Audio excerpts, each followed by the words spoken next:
E agora a gente vira a pauta, vamos falar de golpe. Vamos falar de golpe frustrado. A Polícia Federal divulgou agora há pouco, a Polícia Federal não, né? O STF divulgou agora há pouco o relatório de 884 páginas que a Polícia Federal fez compilando tudo aquilo que se chegou de conclusão com os materiais reunidos durante a investigação que mostram esta preparação deste golpe de Estado que acabou não sendo concretizado. O que a gente tem de destaque deste relatório? Jair Messias Bolsonaro, o ex-presidente da República, foi citado mais de 500 vezes no inquérito da Polícia Federal sobre a tentativa de golpe. 535 vezes se a gente for fazer um Ctrl+F, né, que é o atalho ali para a gente pesquisar por termos. 535 vezes no documento que teve o sigilo retirado nesta terça-feira.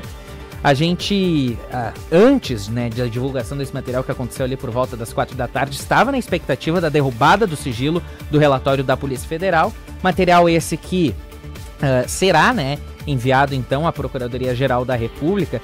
E ele tem uma série de diálogos de Mauro Cid com suspeitos de estarem envolvidos na tentativa de golpe.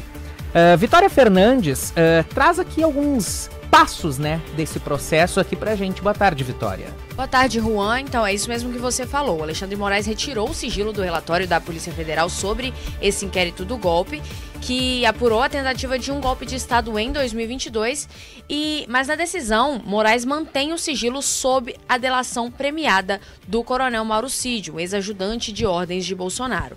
Nesse mesmo despacho, Moraes também determina o envio do material à Procuradoria-Geral da República, que vai agora analisar se vai apresentar as denúncias contra os indiciados ou não. Os integrantes da PGR afirmaram a algumas fontes jornalísticas que essa decisão sobre denunciar o citado só deve acontecer de fato a partir de fevereiro de 2025. Isso a gente já analisou aqui também e ocorre em função ao tamanho do relatório e do recesso de fim de ano, que coloca o processo um pouco mais em marcha lenta. Juan.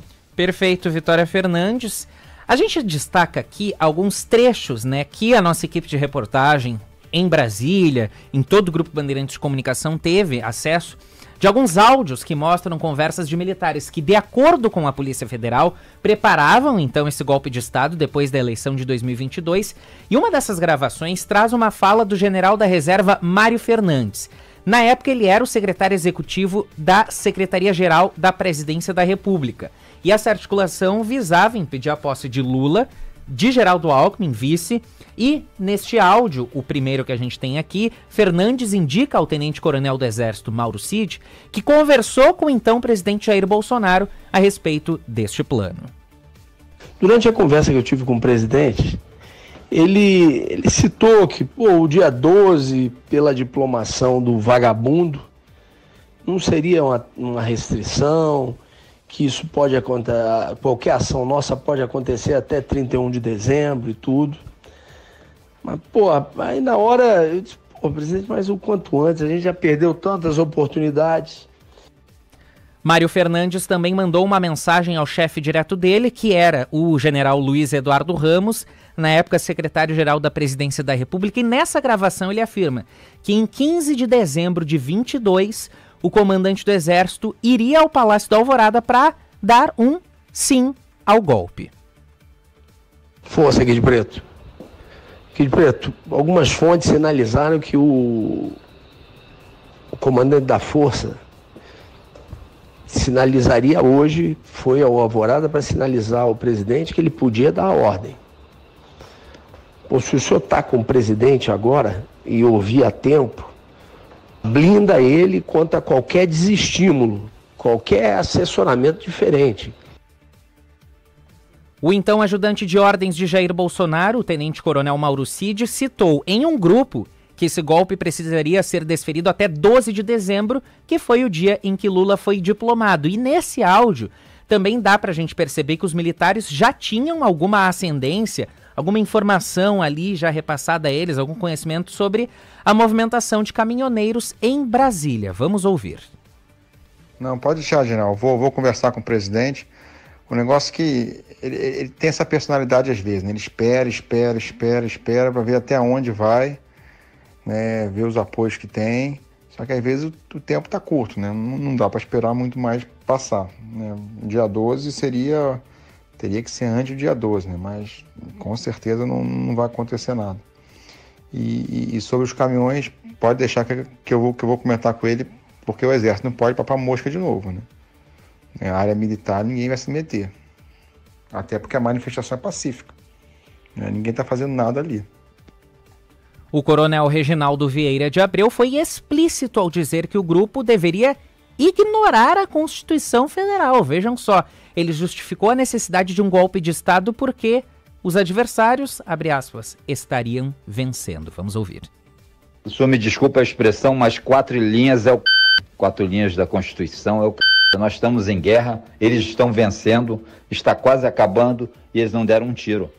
Por incompetência nossa, é isso. Estamos igual o sapo, a história do sapo na água quente. Você coloca o sapo na água quente, ele não sente a temperatura da água mudar e vai se aumentando, quando vê ele está morto. É isso. O coronel Reginaldo Vieira de Abreu defendeu também que as tratativas em relação a todo esse processo precisariam ser tomadas por um grupo pequeno de pessoas que, nas palavras dele, seriam a rataria. Que de preto, o presidente ele tem que fazer uma reunião petit comitê.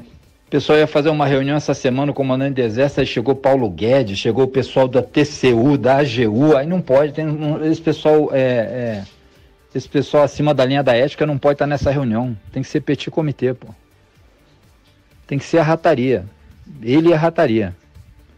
Com o comandante do Exército, mas petit comitê. Essa galera não pode estar aí, pô. Tem que debater o que vai ser feito.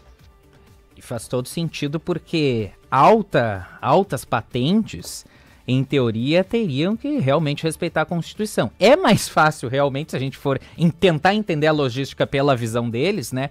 Pegar esse pessoal que ele chama de rataria, entre aspas.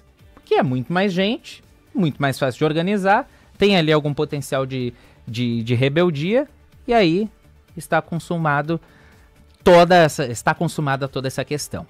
Bolsonaro desembarcou em Brasília, vindo de Alagoas, na noite dessa segunda-feira, e pela primeira vez deu entrevistas sobre essas acusações e classificou como absurda a tentativa de atribuir a ele a participação em tramas golpistas. Tem que estar envolvido todas as Forças Armadas, senão não existe golpe. Ninguém vai dar golpe com o general da reserva e mais meia dúzia de oficiais. Vamos supor até que fizesse uma loucura. Como é que fica o Brasil no dia seguinte? O mundo levanta barreiras contra a gente. Vira um inferno aqui. Ninguém quer isso daí. Uma loucura falar em golpe, meu Deus do céu. Loucura. Golpe com o general da reserva e 5 oficiais da ativa. Oh, pelo amor de Deus.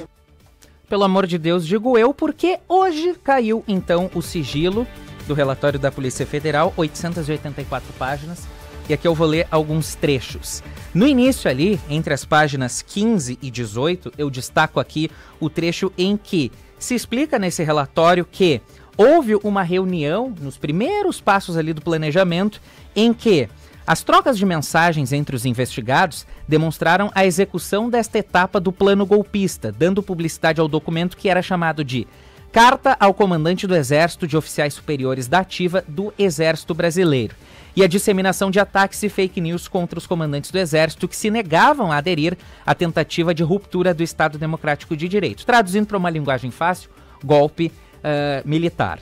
Para isso, eles fizeram uso do modus operandi desenvolvido pela Milícia Digital, e aqui o relatório já cita quem era o cabeça, né, dessa Milícia Digital. Paulo Renato de Oliveira Figueiredo Filho, economista, influenciador digital e neto do ex-presidente general João Figueiredo. No relatório se cita ali a alta capacidade de penetração no meio militar. Ele que foi o responsável então por capitanear e divulgar as informações falsas e atuou para insuflar os militares, esses da chamada, a gente pode dizer, chamada rataria, a aderirem a esse intento golpista. Em uma outra linha de atuação relacionada à confecção daquele ato jurídico que concretizaria o golpe de Estado, estão também integrantes do denominado núcleo jurídico dessa organização criminosa.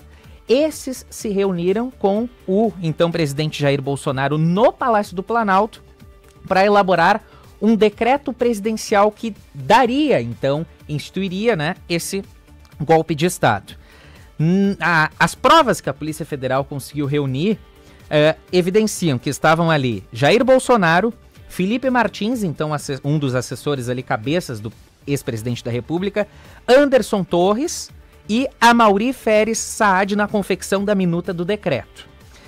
O então presidente Bolsonaro, depois que finalizou todos esses termos do decreto com todas as pessoas ali, que inclusive tinha a ordem de prisão do ministro Alexandre de Moraes do STF, depois Bolsonaro pediu que fossem chamados ao Palácio da Alvorada os comandantes das Forças Armadas, o almirante Garnier da Marinha, que foi o único que aceitou participar, aceitou dar andamento, né, a essa trama golpista, o general Freire Gomes do Exército e o ministro da Defesa Paulo Sérgio, apresentando a minuta golpista, que teve a participação do Felipe Martins.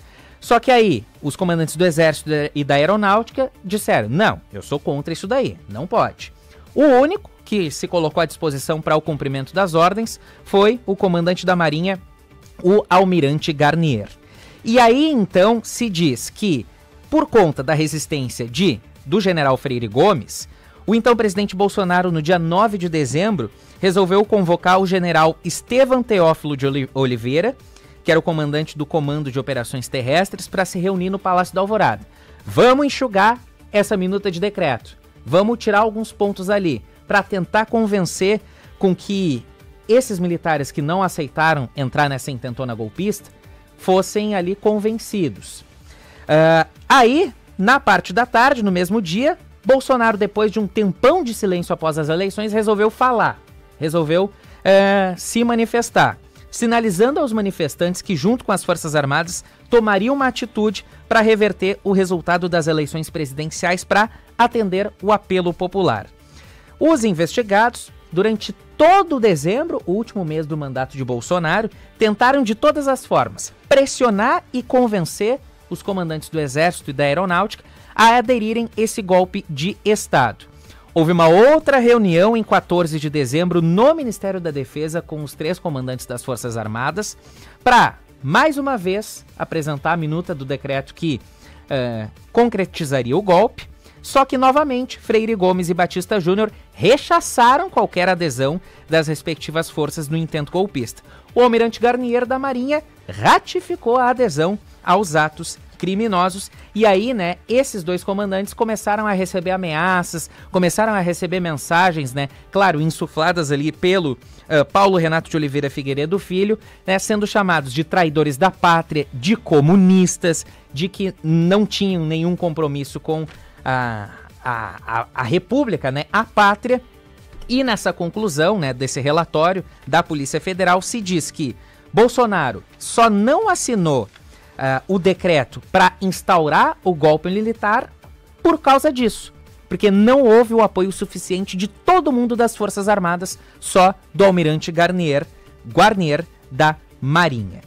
Então, basicamente resumindo, né, algumas páginas, a gente vai continuar na leitura desse relatório que é bem, mas bem detalhado, são 884 páginas, e na edição desta quarta-feira do Bandeirantes Acontece a gente vai trazer muitos mais detalhes, transcrições também desses áudios que estão inclusos por ali, para você, ouvinte, ter noção, e eu quero também a sua participação. São 5h57 da tarde, Conforto e Economia é no Hotel Express Rodoviária, Hotel Express Terminal Tour, 3085-5500. Fique aqui na Rádio Bandeirantes, fique muito bem informado agora com o trânsito rapidinho com a Dani Pita.